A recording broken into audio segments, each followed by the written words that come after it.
Ellen White memberitahu kita, pendidikan, halaman 126, paragraf 4, energi kreatif yang menciptakan dunia ini ada di dalam firman Allah. Firman ini memberikan kuasa. Firman itu melahirkan kehidupan.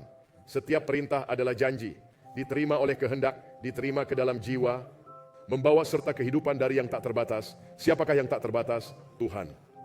Ia membawa kehidupan, jadi memiliki kehidupan. Izinkan saya mengatakan sesuatu yang mungkin mengejutkan Anda. Ini berisi kehidupan Allah.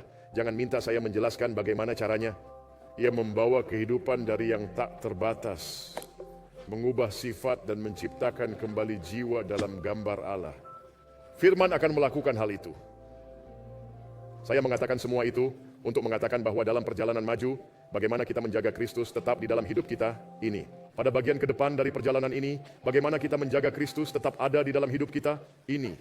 Pada jalan ke atas, bagaimana kita menjaga Kristus tetap ada di dalam hidup kita ini. Tuhan meminta sesuatu, Dia akan melakukan bagiannya untuk membantu kita menyelesaikannya. Banyak anak muda, ini adalah tubuh saya dapat lakukan apa yang saya inginkan. Itu karena orang-orang melihat kembali apa yang terjadi pada tahun 2020. Jika ini jalan yang benar, maka harus konsisten dengan ini. Dia akan bekerja lebih kuat dalam hidup Anda daripada sebelumnya jika Anda memiliki.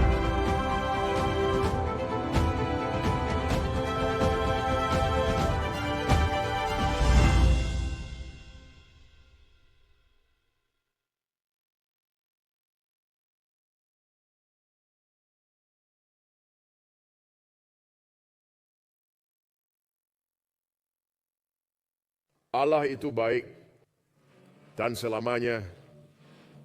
Mazmur 100 ayat 5. Sebab Tuhan itu baik. Kasih setianya untuk selama-lamanya dan kesetiaannya tetap turun-temurun. Izinkan saya merekomendasikan sebuah kegiatan rekreasi untuk Anda. Sebuah kegiatan rekreasi rohani yang saya sebut perburuan harta karun. Kadang-kadang saya hanya membaca tulisan-tulisan Ellen White, mencari kutipan-kutipan yang indah, dan saya potong dan tempel, dan saya memiliki file besar di iPad dan iPhone saya, ratusan kutipan. Saya mencoba menghafalnya, memikirkannya. Saya menyebutnya berburu harta karun. Seperti yang kuberikan padamu beberapa malam yang lalu, Our High Calling, halaman 116, paragraf 2. Pikiran terakhirmu di malam hari, pikiran pertamamu di pagi hari haruslah tentang Dia, yang di dalam Dia berpusat pengharapanmu akan hidup kekal. Anda tidak mengerti bahasa Yunani? Anda tidak perlu bahasa Yunani, Anda tidak perlu bahasa Ibrani, Anda tidak perlu bahasa Aram untuk memahami keindahan dari pernyataan kecil itu. Ya, Dia juga membuat pernyataan, kita dapat terus dekat dengan Tuhan, sehingga dalam setiap cobaan yang tak terduga, hati kita akan berpaling kepadanya, secara alamiah, seperti bunga yang berpaling kepada matahari. Kutipan yang indah. Sekarang saya ingin Anda menerapkannya pada Alkitab. Bukalah kitab Mazmur, bacalah dan lihatlah apa yang dapat Anda temukan. Sebagai contoh, mari kita buka Mazmur 105. Ini bukan perkabaran saya, tetapi saya terbeban untuk menyampaikannya kepada Anda sepanjang hari. Mari kita masuk ke Mazmur 105.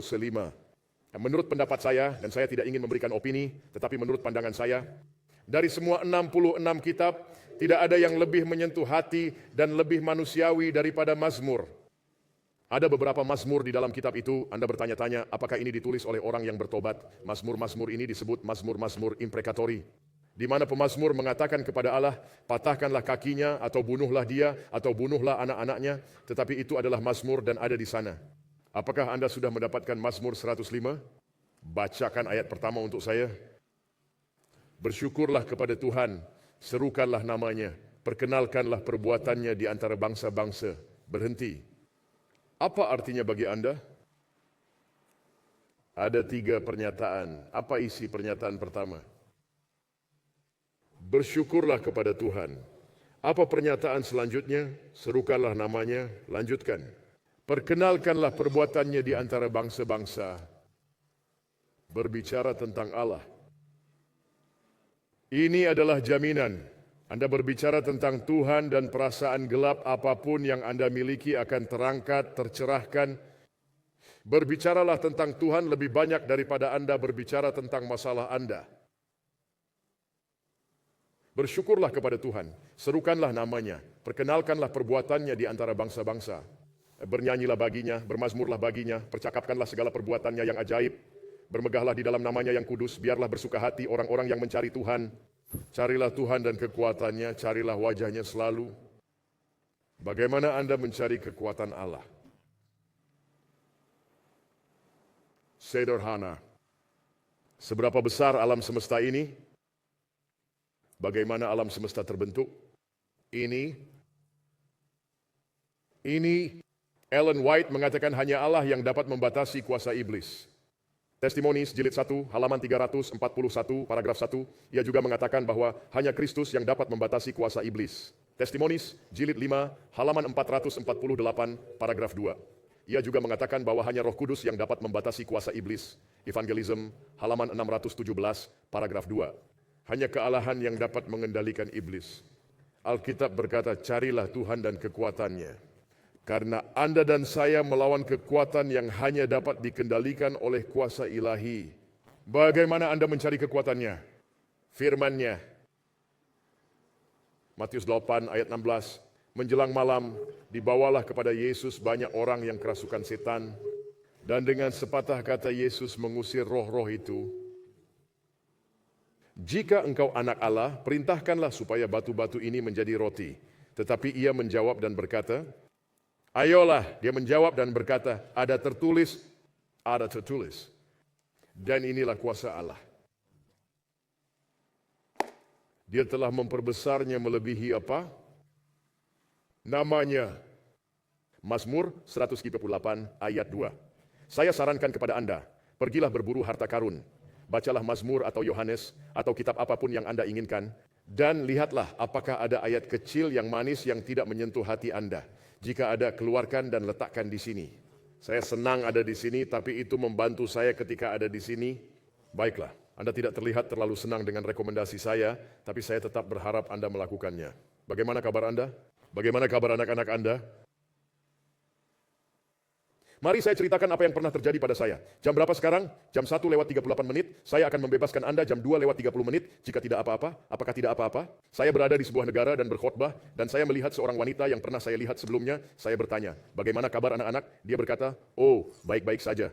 Seseorang baru saja menikah. Seseorang sedang menyelesaikan gelar EMA. Yang satu baru saja memiliki seorang anak. Mereka baik-baik saja. Jadi saya bertanya, bagaimana dengan kehidupan rohani mereka? Dan dia hanya menatap saya dan tidak berkata apa-apa. Jika Anda tidak sehat secara rohani, selesaikan perkataan saya, Anda tidak sehat. Di mata siapa? Di mata Tuhan. Sekarang Anda mungkin saja baik di mata dunia, tetapi jika Anda membaca Alkitab dengan seksama, yang penting bagi Allah adalah bagaimana Ia melihat segala sesuatu. Mengapa saya berkata demikian? Jika saya bertanya padamu bagaimana kabar anak-anakmu, saya senang yang satu pergi ke Damaskus, yang satu menikah dengan seorang rasul, baik-baik saja, yang satu melahirkan Yohanes Pembaptis modern. Tapi semua itu bisa saja terjadi dan orang itu tidak berhasil. Bagaimana keadaan orang itu secara rohani? Jadi bagaimana kabar anak-anak Anda? Ini bukan lelucon. Ini bukanlah, saya tidak punya anak jadi mudah bagi saya untuk berbicara, tetapi kuasa Allah tidak berubah. Jika yang harus dilakukan Kristus hanyalah mati, Ia tidak perlu datang sebagai bayi. Apakah Anda memahami saya?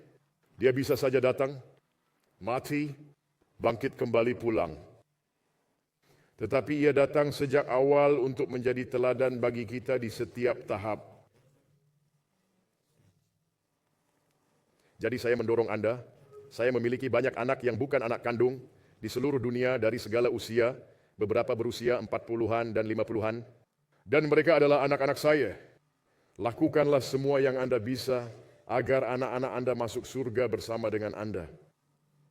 Segala sesuatu yang Anda bisa, karena ada kekuatan yang melakukan segala cara untuk membuat mereka tidak masuk surga. Jadi prioritaskanlah mereka di atas karier Anda. Prioritaskan mereka di atas apapun. Hanya Kristus yang harus didahulukan daripada anak-anakmu. Dan jika Dia ada di depan mereka, mereka aman. Saya telah membuatmu tertekan lagi, jadi biarkan saya mengakhirinya. Apakah engkau baik-baik saja? Apa engkau yakin? Baiklah, saya senang bertemu dengan Anda. Katakan sesuatu pada saya. Saya senang melihatmu, sekarang katakan sesuatu. Apa yang engkau tidak bisa melihat ketika seseorang memohon?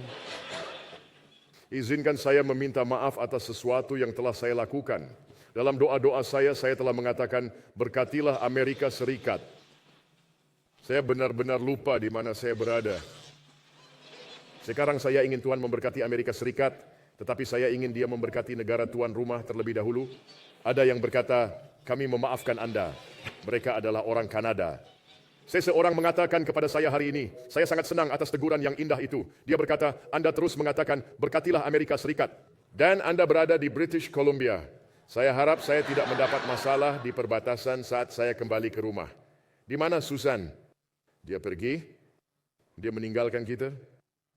Baiklah, katakan padanya saya sedih atas kepergiannya. Di mana Mimi? Dia pergi? Di mana Phil? Di mana Phil? Apakah dia ada di sini pagi ini? Jadi ada yang melihatnya? Baiklah, di mana Milana? Oh ya, dia mengatakannya pada saya kemarin. Apakah ada yang hadir yang bukan Masehi Advent hari ke-7? Angkat tangan Anda. Ada yang lain? Oh, siapa namamu? Andrew adalah nama Alkitab yang bagus. Kakak laki-laki Anda pasti bernama Petrus. Senang bertemu denganmu. Tuhan memberkati Anda, Andrew. Terima kasih banyak atas kedatangannya. Katakanlah amin untuk Andrew. Ya, kami mengasihi Andrew. Ada yang lain? Anda bukan penganut Masehi Advent hari ke-7. Apakah Anda mencoba mengambil keputusan? Tidak. Oke. Ada yang lain? Anda bukan seorang Advent hari ke-7. Tolong angkat tangan Anda. Di mana? Di mana? Siapa? Pria baik itu, apa kabar? Siapa namanya? Aaron, itu nama Alkitab yang bagus. Tuhan memberkatimu Aaron, ya. Kakak laki-laki Musa, saudara laki-laki Petrus, Andrew, saudara laki-laki Petrus. Terima kasih sudah datang. Semoga Tuhan memberkati hidup Anda dengan sangat berlimpah. Sehingga kemanapun Anda pergi, berkat Tuhan atas diri Anda akan tercurah kepada orang lain. Katakanlah amin untuk Aaron. Katakanlah amin untuk Andrew. Allah itu baik. Dan sepanjang masa, apakah Anda mengasihi Allah? Saya mengasihi Tuhan dan saya menyukai Dia. Topik kita hari ini, bolehkah saya melihat identitas Anda? Apa yang saya katakan? Bolehkah saya melihat identitas Anda? Itulah yang dikatakan polisi di Amerika Serikat. Mungkin mereka mengatakan hal yang sama di Kanada saat menghentikan Anda. Sebelum saya masuk ke pekabaran, saya selalu minta kepada Anda, saya harap Anda tidak keberatan. Jika Anda tidak menggunakan ini, matikan sepenuhnya. Jika Anda menyetelnya ke mode getar, ketika bergetar, rasa ingin tahu akan mendorong Anda untuk memeriksa dan melihat siapa yang menelepon. Ketika Anda melihat, orang di sebelah Anda akan menoleh dan melihat apa yang Anda lihat. Dan akan ada efek riak gangguan. Jadi jika Anda tidak menggunakannya, matikan sepenuhnya. Jika Anda sedang menggunakannya, kecilkan volumenya. Anda tahu saya berada di Zambia beberapa tahun yang lalu, dan saya yakin gereja Katolik mengesahkan sebuah undang-undang. Semua kebaktian Katolik harus dilakukan dengan Alkitab fisik. Bukan yang ini. Alkitab fisik. Ketika saya mendengarnya, saya berkata haleluya, karena saya dulu adalah seorang Katolik ketika saya masih kecil, tapi saya senang mendengarnya. Bagaimanapun, kita bersyukur kepada Tuhan atas telepon dan kegunaannya dalam kehidupan kita. Permohonan nomor 2, ketika saya berbicara, berdoalah untuk saya dan katakanlah, Tuhan, taruhlah firman-Mu ke dalam mulut orang itu. Yeremia pasal 1 ayat 9. Lalu Tuhan mengulurkan tangannya dan menjamah mulutku. Tuhan berfirman kepadaku, sesungguhnya aku menaruh perkataan-perkataanku ke dalam mulut-Mu. Saya ingin firman Tuhan ada dalam mulut saya. Ingatlah untuk berdoa bagi saya. Ini adalah permintaan yang diucapkan dengan lembut dan sungguh-sungguh. Jika Anda memanjatkan doa itu, Allah akan mendengar Anda. Mengapa? Adalah kehendaknya bahwa saya menyampaikan firman-Nya dan Alkitab berkata, dan inilah keyakinan yang kita miliki di dalam Dia. Selesaikanlah untuk saya. Jika kita meminta sesuatu sesuai dengan kehendaknya, Dia akan mendengarkan Anda dan Dia akan menaruh firman-Nya di dalam mulut saya. Permohonan nomor 3, berpikirlah. Yesaya 1 ayat 18. Marilah, baiklah kita berperkara firman Tuhan karena saya yakin tanpa perlu ditarik kembali. Jika lebih banyak orang mau berpikir, mereka tidak akan menghadiri gereja-gereja yang mereka datangi. Jika mereka mau membuka mata mereka dan bertanya pada diri mereka sendiri, apa yang sedang saya lakukan? Jika mereka mau berpikir, maka hari ini berpikirlah. Mari kita menundukkan kepala dan berdoa. Bapa kami yang di surga, kami sangat berterima kasih atas kehidupan ini dengan segala ujian dan kesengsaraannya. Kami senang bisa hidup dan kami bersyukur atas anugerah itu. Saat kami bersujud di hadirat-Mu, Bapa terkasih, jika kami berdosa kepadamu, ampunilah kami, ya Allah. Mika 7 ayat 18 mengatakan bahwa Ia berkenan kepada belas kasihan. Bersihkanlah kami Bapa, dan tolonglah kami untuk percaya bahwa kami telah diampuni, entah kami merasakannya atau tidak. Saya meminta kepadamu Bapa untuk menguasai saya sepenuhnya. Di dalam perjanjian baru Bapa, ada banyak kisah tentang orang-orang yang kerasukan setan. Saya meminta Engkau untuk membuat saya dikuasai Roh Kudus di mimbar ini. Berbicaralah melalui saya Tuhan. Berikanlah saya kerendahan hati Kristus untuk mendengarkan ketika Roh Kudus berkata, katakanlah ini atau jangan katakan itu. Berkati semua yang mendengarkan secara langsung dan online Bapa, ajarlah kami melalui pelayanan Roh kebenaran. Berkatilah negara tuan rumah, Kanada, Bapa. Berkatilah para pemimpin, bimbinglah musyawarah mereka, agar keputusan yang mereka ambil tidak menghambat pekerjaan Injil. Berkatilah setiap negara yang diwakili oleh mereka yang menyaksikan. Letakkanlah tangan-Mu yang penuh belas kasihan untuk menyembuhkan mereka yang sakit. Sekarang Bapa, berbicaralah melalui saya demi kemuliaan-Mu dan kemuliaan-Mu saja. Dalam nama Yesus kami berdoa, biarlah umat Allah berkata amin dan amin. Apa yang menjadi topik pembicaraan kita? Oke, bolehkah saya melihat identitas Anda? Ikutlah dengan saya ke Filipi 2, mari kita baca ayat 5. Filipi 2 ayat 5. Saya membaca dari Alkitab versi King James. Filipi 2 ayat 5. Paulus memiliki hubungan yang indah dengan jemaat di Filipi, hubungan yang indah. Ya, tidak sama dengan jemaat di Galatia atau Korintus, tetapi secara pasti dengan jemaat di Filipi. Ya, Filipi 2 ayat 5, Anda juga tahu benar, hendaklah kamu dalam hidupmu bersama, menaruh pikiran dan perasaan yang terdapat juga dalam Kristus Yesus. Biarlah saya berhenti sampai di sini. Ayat ini tidak mengatakan biarlah pikiran yang serupa ada di dalam kamu. Karena pikiran yang kita warisi dari Adam tidak baik. Kita membutuhkan pikiran yang baru, kita membutuhkan pikiran Kristus.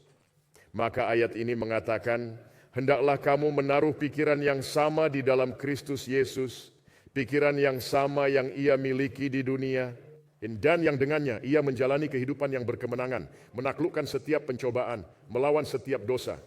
Dengan pikiran seperti itu, kata Alkitab, itulah pikiran yang harus Anda dan saya miliki, pikiran yang sama.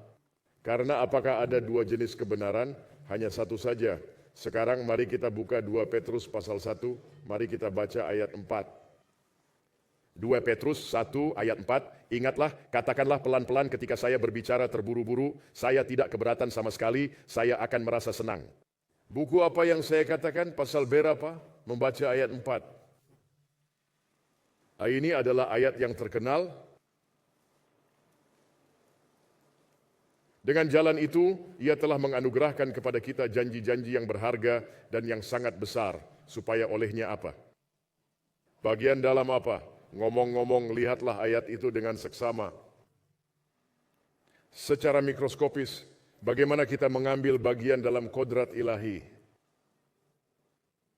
Berikan kata lain untuk janji-janji yang berharga.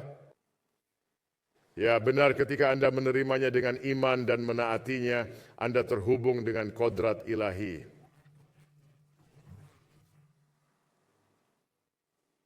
Itu adalah satu amin. Ada lagi? Biar saya ulangi lagi. Anda tahu Tuhan membuat segala sesuatunya sederhana, kita yang membuatnya rumit. Injil itu sederhana. Saya memiliki masalah yang tidak dapat saya perbaiki. Masalah apa itu? Dosa. Ada solusinya. Apa solusinya? Kristus. Bagaimana saya mengetahui bahwa saya membutuhkan pertolongan, hukum? Saya memiliki masalah, itu adalah dosa, saya tidak dapat memperbaikinya, tetapi saya tidak tahu itu. Bagaimana saya bisa sadar akan hal itu? Hukum Allah yang hidup. Dan saya menyadari bahwa saya membutuhkan orang itu. Sederhana. Perhatikanlah ayat ini lagi. Dengan jalan itu ia telah menganugerahkan kepada kita janji-janji yang berharga dan yang sangat besar. Supaya olehnya, oleh firman ini, kamu boleh mengambil bagian, ayo katakanlah, dalam kodrat ilahi. Jadi kita telah melihat dalam Filipi 2 ayat 5, hendaklah kamu dalam hidupmu sehari-hari menaruh pikiran yang sama seperti yang ada pada Kristus Yesus. Bukan di dalam, jangan salah paham, bukan di dalam Daniel atau Yusuf atau Paulus atau Metusalah atau Nebukadnezar yang bertobat. Pikiran yang ada di dalam Yesus. Karena orang-orang yang baru saja saya sebutkan dan para wanita juga membutuhkan pikiran yang sama. Kita harus mengambil bagian dalam kodrat ilahi. Buka Ibrani 12.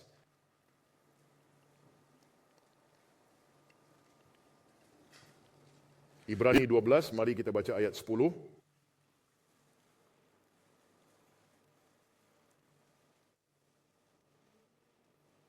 Anda sudah mendapatkan Ibrani 10, maaf Ibrani 12, mari kita baca ayat 10. Anda memiliki versi saya, Anda dapat membaca bersama saya. Selanjutnya dari apa? Ayah kita yang sebenarnya siapa? Ayat 9 siapa? Kita beroleh ganjaran dan mereka kita hormati.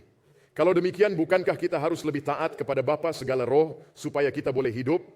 Sebab mereka mendidik kita dalam waktu yang pendek. Bagaimana? Sesuai dengan apa yang mereka anggap baik. Tetapi dia menghajar kita untuk kebaikan kita, supaya kita beroleh bagian dalam kekudusannya. Sekarang, apakah yang harus kita ambil bagian dalam 1 Petrus 1 ayat 4? Kodrat ilahi. Apakah yang harus kita ambil bagian dalam Filipi 2 ayat 5? Pikiran yang sama dengan Kristus. Apakah yang harus kita ambil bagian dalam Ibrani 12 ayat 10? Kekudusannya. Sekarang mari kita gabungkan semuanya. Dengan membuka Lukas 18. Lukas 18, kita membaca dari ayat 9. Saya rasa kita sudah membacanya kemarin. Lukas 18 ayat 9. Topik kita, bolehkah saya melihat identitas Anda? Dan ingat tema kita, maju ke depan ke atas. Itu adalah sebuah jalan. Pekabaran semalam adalah apa? Tetaplah di jalur Anda. Ingatlah hal ini saat kita melanjutkan buku apa yang saya katakan, Lukas pasal berapa, 18, ayat berapa, 9. Biarkan saya berdoa lagi. Bapa, teruslah mengajar saya sesuai dengan kehendak-Mu. Dalam nama Yesus saya berdoa. Amin. Dan kepada beberapa orang yang menganggap dirinya benar dan memandang rendah semua orang lain, Yesus mengatakan perumpamaan ini. Ada 2 orang pergi ke bait Allah untuk berdoa, yang seorang adalah Farisi dan yang lain pemungut cukai.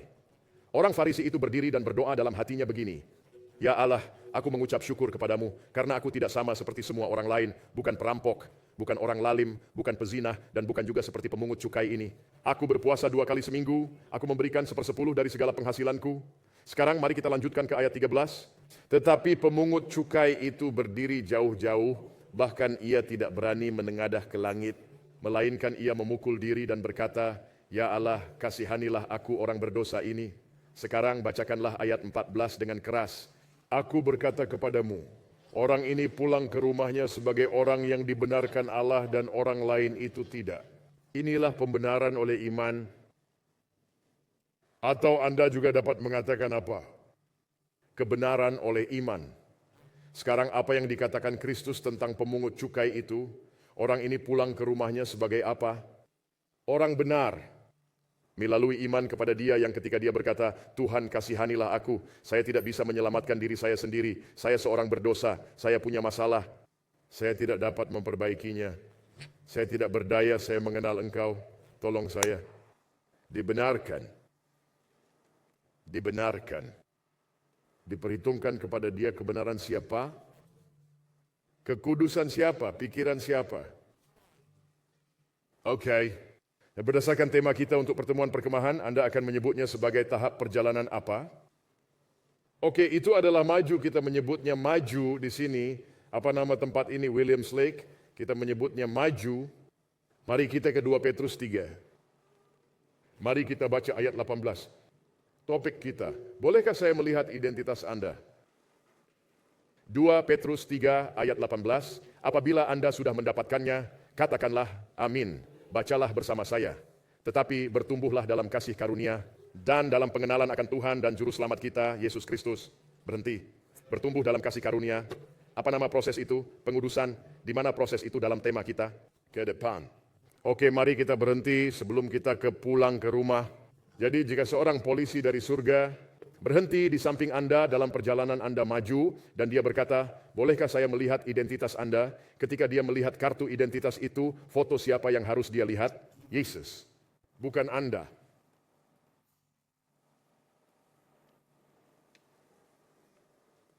Hanya gambaran Kristus, gambar Kristus, kebenaran Kristus, pikiran Kristus. Kristus yang definitif dapat membuat kita memenuhi syarat untuk berada di jalan itu. Dia berkata, baiklah, teruskanlah berjalan. dan kita sedang dalam perjalanan, kita sampai di bagian mana dari perjalanan itu? Ke depan. Seorang polisi lain menghentikan kita dengan sepeda motornya yang bersayap. Dia mengatakan, apa? Bolehkah saya melihat identitas Anda? Apa yang dia lihat? Ayolah, apa yang dia lihat? Kristus. Yang berarti di setiap langkah perjalanan adalah Kristus. Sekarang ketika Anda sampai di bagian pulang ke rumah, Anda sampai di gerbang mutiara, katakan ke dalam bahasa manusia, dan Petrus berkata, bolehkah saya melihat paspor Anda? Dan dia membukanya. Siapa yang harus dia lihat? Kristus. Mengapa demikian? Mari kita ke kitab Kejadian. Apa pokok bahasan kita? Bolehkah saya melihat identitas Anda? Kejadian pasal 3, kita akan membaca dari ayat 1.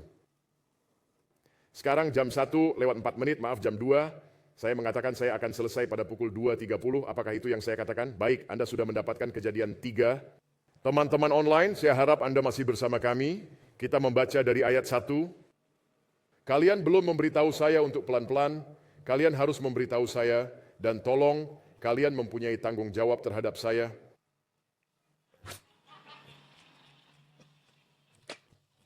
Diberkatilah pria tampan itu. Buku apa yang saya katakan?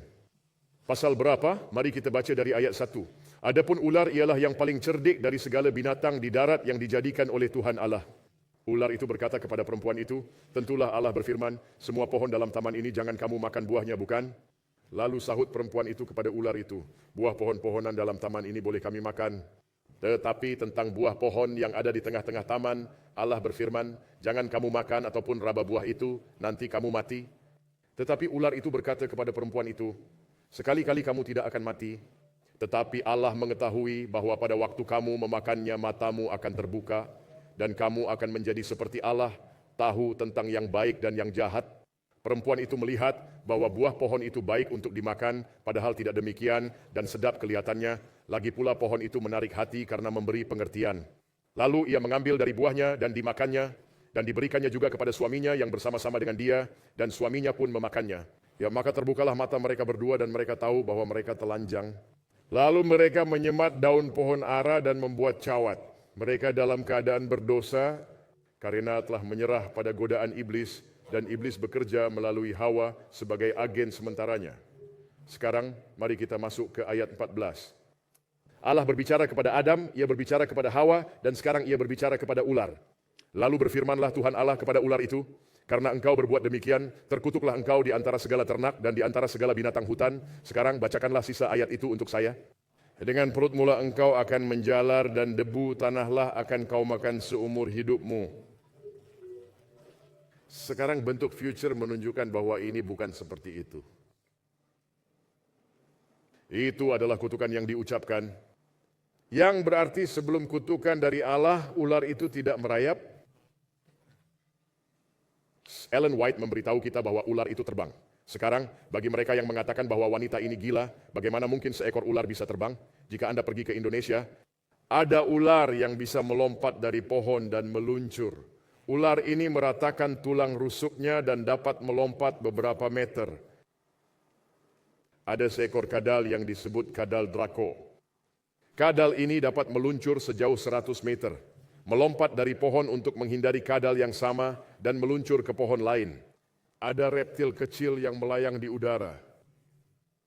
Jadi ketika Alkitab mengatakan, ketika Ellen White mengatakan ular itu terbang, tidaklah sulit untuk mempercayainya, karena ada ular-ular di zaman sekarang yang bisa terbang. Sekarang mari kita baca Yesaya 65. Mari kita baca ayat 25. Yesaya 65 ayat 25. Ini adalah gambaran dunia baru. Marilah kita semua berencana untuk berada di sana oleh kasih karunia Allah. Dapatkah Anda berkata amin? Jangan lewatkan surga untuk apapun atau siapapun. Apakah Anda sudah mendapatkan Yesaya 65 ayat 25? Bacalah bersama saya apa yang dikatakannya. Dan serigala dan anak domba akan melakukan apa? Ya, dan singa akan melakukan apa? Makan jerami seperti lembu. Sekarang bacalah dengan seksama pernyataan berikutnya. Dan ular akan hidup dari debu. Yang berarti di dunia baru ular akan tetap menjadi apa? Merayap. Yang merupakan perubahan dari keadaan di taman sebelum dosa. Apakah Anda memahami saya? Tidak, Anda tidak. Apa Anda memahami saya? Tapi biar saya ulangi lagi. Sebelum dosa, ular-ular terbang.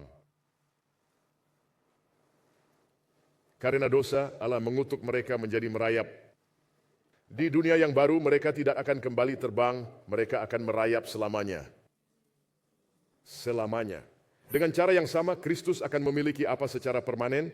Bekas-bekas penyaliban. Biar saya beritahukan sesuatu, keselamatan itu mahal harganya. Ular akan merayap selamanya. Jadi ada perubahan.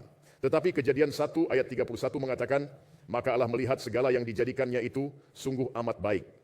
Sesuatu yang sangat baik telah diubah. Bagian dari penilaian yang sangat baik adalah Taman Eden secara umum.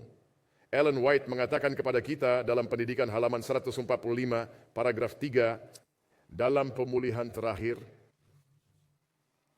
ketika akan ada langit yang baru dan bumi yang baru, akan dipulihkan dengan lebih mulia daripada pada awalnya. Itulah Taman Eden. Sekarang taman itu sangat baik, namun di dunia yang baru akan ada perubahan di taman itu. Meskipun faktanya taman itu sangat baik, sehingga kita dapat menantikan beberapa perubahan ketika Anda membandingkan Eden yang dulu dengan Eden yang akan datang. Jika sudah jelas, ucapkanlah amin. Baiklah. Mari kita lihat Tuhan. Anda lihat sesuatu yang sangat baik dapat ditingkatkan. Anda tidak memahami saya? Apakah semuanya sangat baik? Kejadian 1 ayat 31, ya atau tidak? Apakah akan ada perbaikan, ya atau tidak? Ya, sesuatu yang sangat bagus bisa ditingkatkan, bisa lebih baik. Oke. Sekarang mari kita buka Ibrani pasal 13, mari kita baca ayat 8. Apakah pokok bahasan kita? Bolehkah saya melihat identitas Anda? Sekarang jam 2 lewat 2 menit. Apakah Anda sudah mendapatkan Ibrani 13? Tetapi saya harus memuji Anda atas konsistensi Anda untuk tidak menjawab saya. Apakah Anda sudah mendapatkan Ibrani 13? Ayat 8.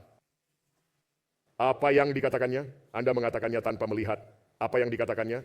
Yesus Kristus tetap sama, baik kemarin maupun hari ini, dan sampai selama-lamanya. Sekarang apakah Kristus perlu perbaikan, ya atau tidak? Tidak. Pergi ke Yakobus 1. Yakobus 1 ceritakan sesuatu tentang Yakobus dalam hubungannya dengan Kristus. Dia adalah saudaranya. Saudara yang mana lagi yang menulis sebuah kitab dalam Alkitab? Yudas, bagus sekali. Tuhan memberkati Anda. Yakobus 1 ayat 17. Apabila Anda menemukannya, katakanlah amin. Dan sekali lagi, Tuhan memberkati Anda yang menulis dan mencatat. Setiap pemberian yang baik dan setiap anugerah yang sempurna datangnya dari atas, diturunkan dari siapa? Bapa segala terang, padanya tidak ada perubahan atau bayangan karena pertukaran, Allah tidak berubah. Tidak juga di Maleakhi pasal 3, Maleakhi 3,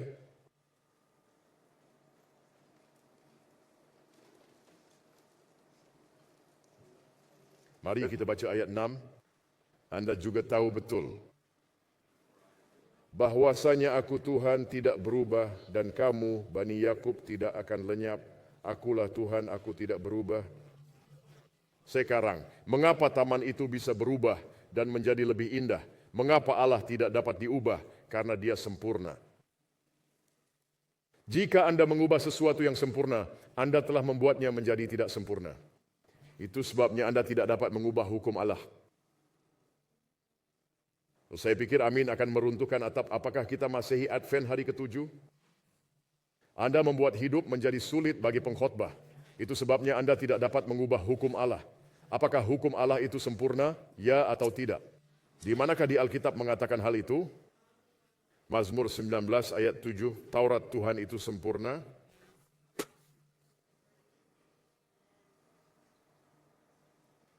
Dan hukum Taurat adalah transkrip. Selesaikanlah kata-kata saya tentang tabiat Allah. Jadi jika hukum Taurat itu sempurna, tidak perlu diubah. Karakter itu sempurna, tidak dapat diubah.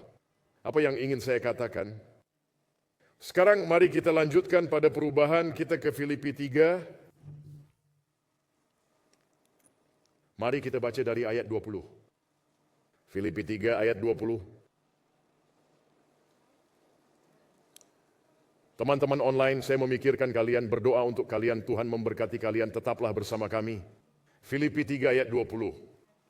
Oke, bacalah bersama saya, karena kewargaan kita adalah di mana? Di dalam sorga, dan dari situ juga kita menantikan apa? Siapa itu? Siapa yang akan mengubah apa kita? Sehingga serupa dengan tubuhnya yang mulia menurut kuasanya. Jadi tubuh kita akan diubah. Tetapi sebelum tubuh kita diubah, kita yang masih hidup dan yang masih dalam masa kesukaran, ketika Alkitab berkata atau ketika pernyataan itu dibuat di surga, Dia yang benar. Dan dalam keadaan apakah kita akan sampai kesempurnaan? Ya, tetapi sesuatu dari kita masih perlu diubah. Cigi. Apakah Anda memahami saya? Perubahan dalam diri kita, perubahan dalam lingkungan, perubahan pada binatang, tidak ada perubahan pada Tuhan. Yang berarti, oh izinkan saya mengatakan ini, apa satu-satunya hal yang kita bawa dari bumi ini ke surga? Karakter. Tapi karakter siapa itu? Karakter Kristus. Lalu, apa yang seharusnya menjadi penekanan kita saat kita melakukan perjalanan pada bagian yang mana? Ya, maju kemudian ke depan, pulang ke rumah, apa yang harus menjadi penekanan kita? Karakter Kristus dalam segala sesuatu yang kita lakukan.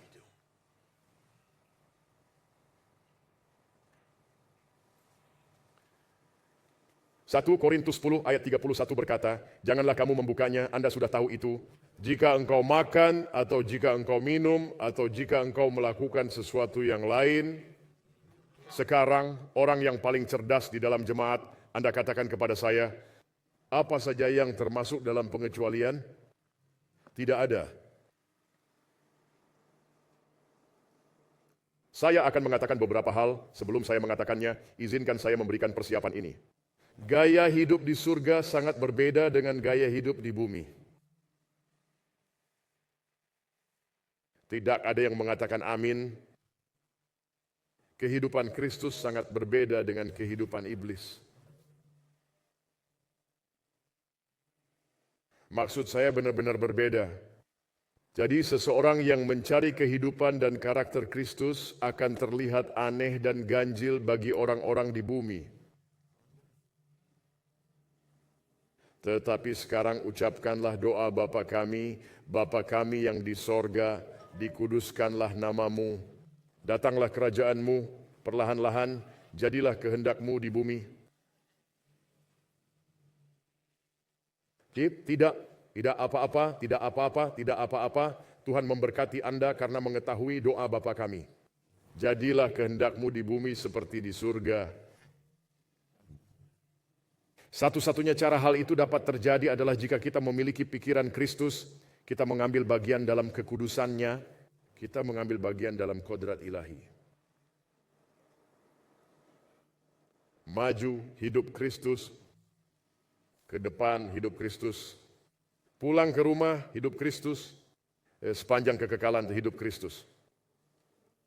Maka prioritasmu dan prioritas saya haruslah dalam segala sesuatu yang saya lakukan, biarlah saya berusaha dengan kuasa Kristus yang berdiam untuk mencerminkan kehidupan Kristus. Dengarkanlah Paulus, Galatia 2 ayat 20, Anda tahu itu, jangan melihat. Aku telah disalibkan dengan Kristus.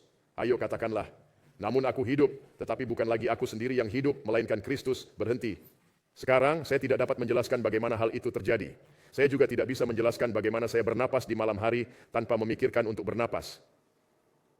Saya bernapas di meja ini, dan saya tidak membuat keputusan untuk bernapas. Saya melakukan bernafas, dan saya senang cara kerjanya seperti itu.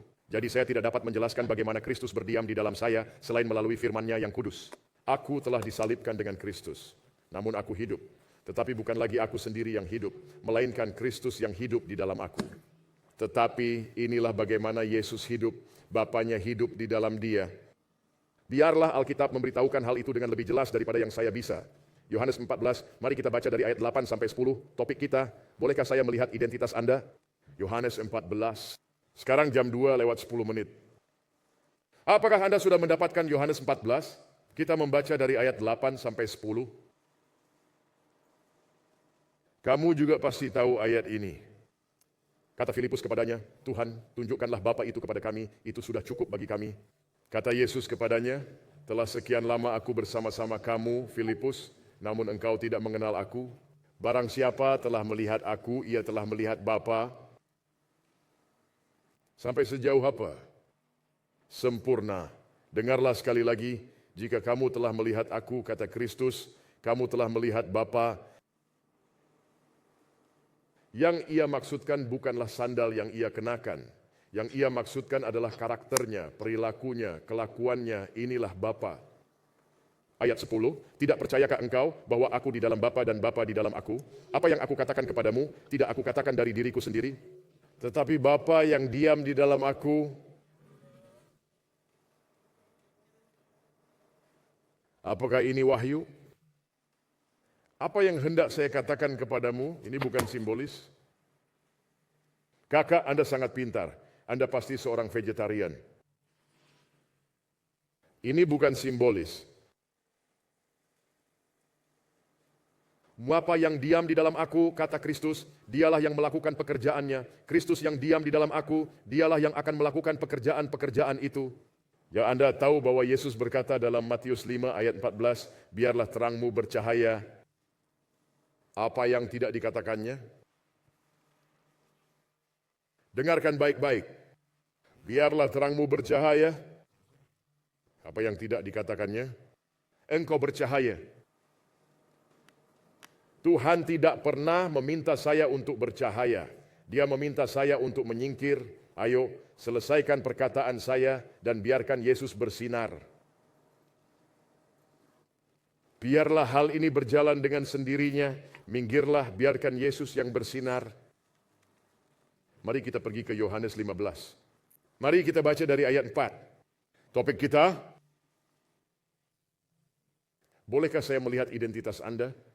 Apakah Anda sudah mendapatkan Yohanes 15 ayat 4? Ayat yang tidak asing lagi. Tinggallah di dalam aku dan aku di dalam kamu. Sama seperti ranting tidak dapat berbuah dari dirinya sendiri kalau ia tidak tinggal pada pokok anggur, demikian juga kamu tidak berbuah jikalau kamu tidak tinggal di dalam aku. Akulah pokok anggur dan kamulah ranting-rantingnya. Barang siapa tinggal di dalam aku dan aku di dalam dia, ia berbuah banyak, sebab di luar aku kamu tidak dapat berbuat apa-apa. Apakah yang Kristus panggil untuk kita lakukan di dalam kedua ayat ini? Berikanlah saya satu kata, tinggal. Apa yang tidak dia minta untuk kita lakukan? Menghasilkan buah. Saya berbicara pada diri saya sendiri. Tidak ada yang mendengarkan. Oke, terima kasih, saya merasa lebih baik. Dia tidak mengatakan kepadamu untuk menghasilkan buah. Karena kamu tidak bisa. Itu sebabnya mereka menyebutnya buah-buah dari roh.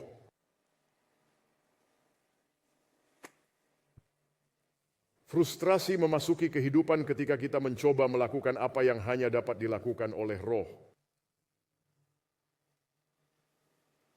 Ellen White mengomentari hal itu. Ia berkata bahwa Allah tidak meminta kita untuk bercahaya. Dia tidak meminta kita untuk menghasilkan buah. Ia meminta kita untuk tinggal di dalam Dia. Dan Ia meminta kita untuk membiarkan terangnya bercahaya. Tetapi agar terang itu dapat bersinar, di manakah terang itu? Di dalam. Mengapa Kristus berkata, jika kamu melihat aku, kamu melihat Bapa, karena Bapa terpancar dari dalam diri Kristus. Dan sebagaimana Bapa bersinar pada Kristus, Kristus harus selesaikan perkataan saya, bersinar pada kita. Ini adalah formula yang seimbang. Kristus mencerminkan Bapa, kita mencerminkan Kristus. Tetapi karena Kristus setara dengan Bapa, jika kita mencerminkan Kristus, kita mencerminkan Bapa. Kuasa untuk melakukan hal ini adalah ini. Firman Allah. Inilah yang Yesus katakan tentang firman Allah, Yohanes 6 ayat 63, Anda pasti tahu betul. Rohlah yang memberi hidup, daging sama sekali tidak berguna. Ya, perkataan-perkataan yang kukatakan kepadamu, berhentilah sekarang. Firman ini, bukan perkataan saya. Adalah roh dan hidup. Sekarang mari kita lihat bagian pertama dari pernyataan tersebut. Ayat 63 dari Yohanes 6, apa yang dikatakan Yesus? Ayolah. Rohlah yang apa artinya memberi hidup? Untuk menjadi hidup. Tetapi rohlah yang membuatnya. Jadi kita memiliki roh, kita memiliki kehidupan. Daging sama sekali tidak berguna. Sekarang bacalah secara mikroskopis. Perkataan-perkataan yang kukatakan kepadamu adalah roh dan hidup. Keduanya.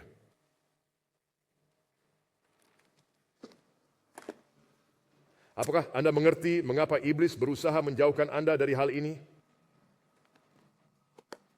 Karena itulah kehidupan. Dan itulah satu-satunya kekuatan yang mengintimidasi iblis, firman Allah, hal yang membuatnya terintimidasi. Dalam perjalanan maju ke depan, pulang ke rumah, prioritas nomor 1 kita adalah kembali kepada cita-cita awal Allah ketika Ia menciptakan Adam dan Hawa. Kejadian 1 ayat 26, baiklah kita menjadikan manusia menurut gambar dan rupa kita, hal itu tidak berubah. Masih merupakan kehendak Allah bahwa kita mencerminkan gambarnya dengan sempurna.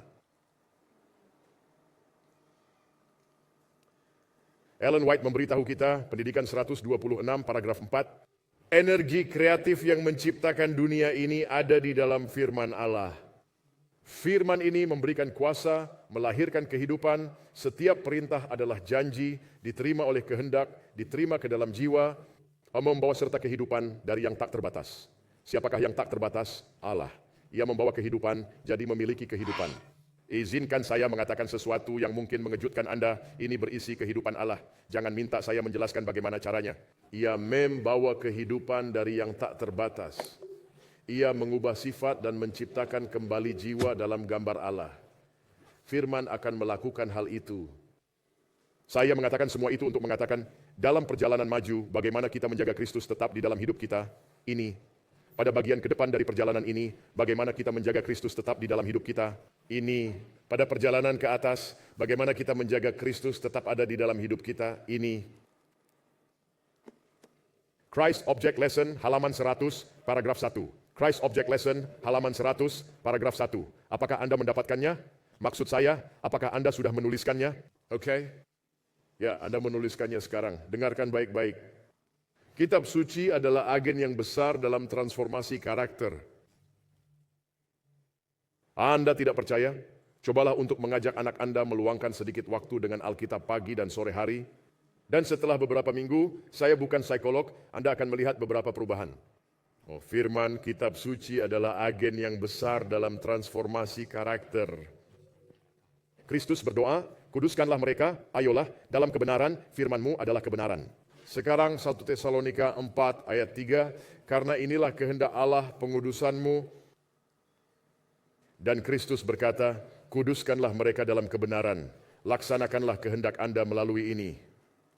Dan kutipan itu terus berlanjut, jika dipelajari dan dipatuhi. Apakah dua kata itu?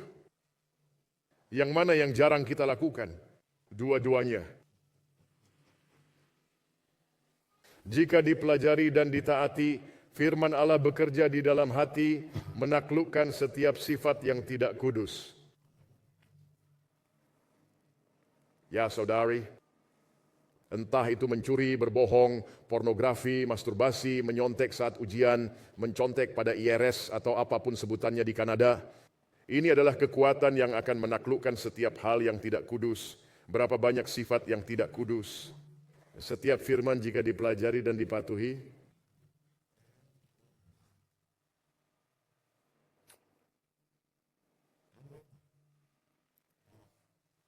firman-Mu ini adalah pelita bagi kakiku. Untuk berapa banyak perjalanan, dari awal sampai akhir. Alkitab mengatakan dalam Wahyu 19 ayat 13. Dan ia memakai jubah yang telah dicelup dalam darah, dan namanya ialah firman Allah. Di mana firman Allah tidak ada, Allah tidak hadir.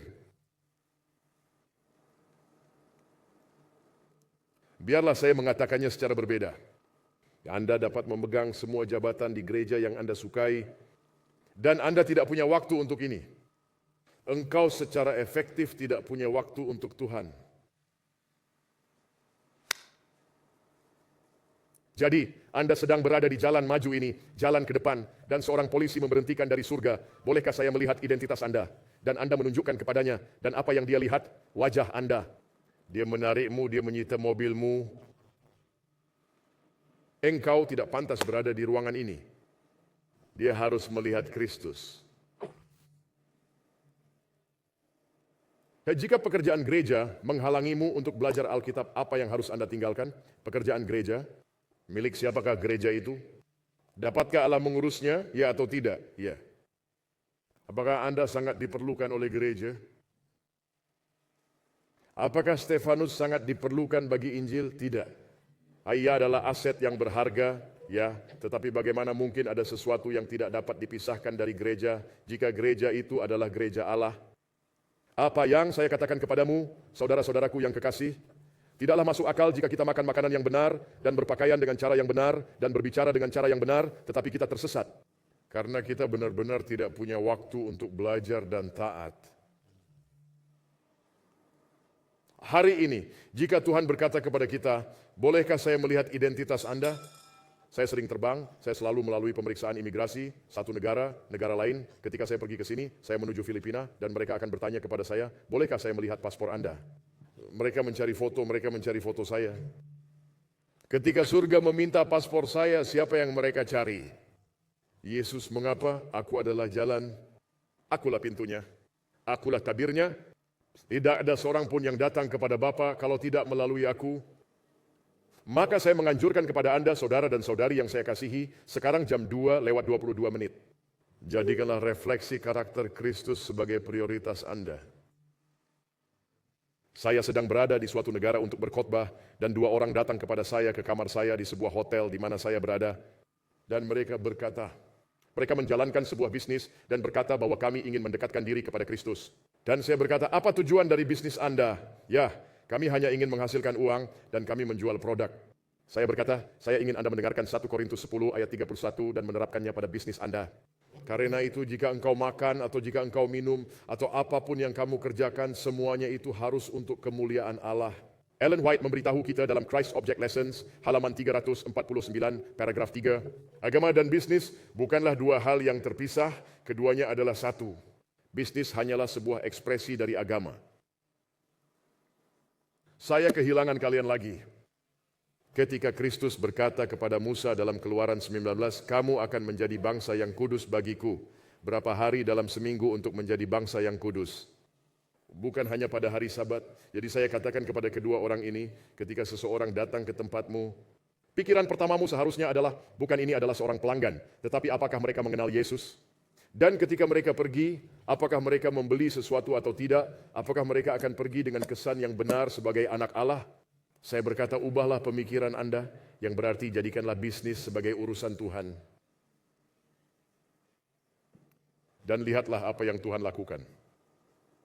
Para wanita, ketika Anda pergi ke toko untuk membeli pakaian, pikiran pertama Anda seharusnya adalah, apakah ini untuk kemuliaan Allah? Tidak ada wanita yang mengatakan amin. Kalian adalah sekelompok orang yang tangguh. Tidak ada seorang wanita pun yang mengatakan amin. Para pria, tolong saya. Ketika Anda pergi untuk membeli pakaian, Anda harus bertanya, apakah ini untuk kemuliaan Allah? Baiklah, kita punya beberapa pria di tempat ini. Ini bukan lelucon. Kristus tidak dapat dikesampingkan karena barang siapa mengesampingkan Kristus berarti ia memusatkan perhatian pada iblis. Biarlah saya menutup buku ini sebagai bukti bahwa saya berhenti. Apa topik kita? Pada tahap mana dalam perjalanan ini? Di setiap tahap, maju ke depan ke atas Kristus. Di sini bumi, di sini surga, ke sanalah kita menuju. Apa yang dilihat Yakub dalam mimpinya di kitab Kejadian? Sebuah tangga. Alkitab mengatakan tangga itu menjangkau dari surga. Ellen White mengatakan tangga itu menyentuh takhta Allah, tangga itu menyentuh bumi. Di setiap anak tangga itu berikan saya satu kata, Kristus. Ketika para malaikat turun untuk melakukan kebaikan bagi kita, mereka melakukannya melalui Kristus. Ketika mereka kembali dengan apapun yang mereka lakukan atas nama kita, mereka melakukannya melalui Kristus. Sudah cukupkah saya mengatakan kepadamu bahwa itu pasti Kristus?